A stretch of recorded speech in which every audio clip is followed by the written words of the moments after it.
Hello traders, you're welcome back to the Forex Geek channel. In this video, I am just going to be showing you how to make use of the currency strength matrix indicator for MT4 and MT5.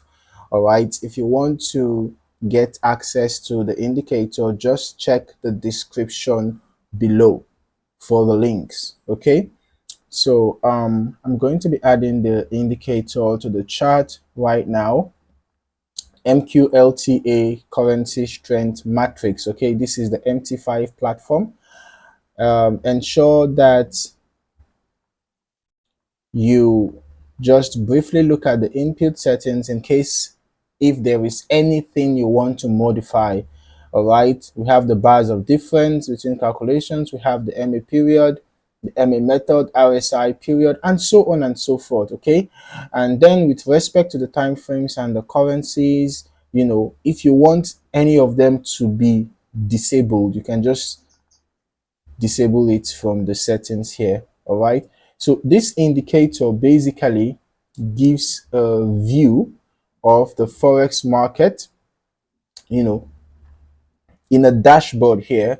Okay, as the name implies, it shows you the strength of different currencies across different time frames, right? So at a glance, you are able to see which currencies are stronger and which ones are weaker across different time frames, right? So when you get this information, you can then decide on which currency pair to trade.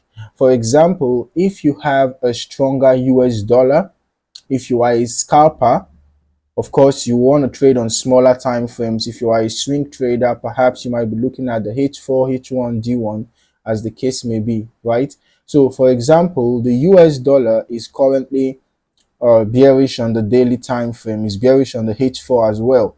But then you will notice that CHF is bullish from M1 all the way to the weekly time frame. It's bullish, right?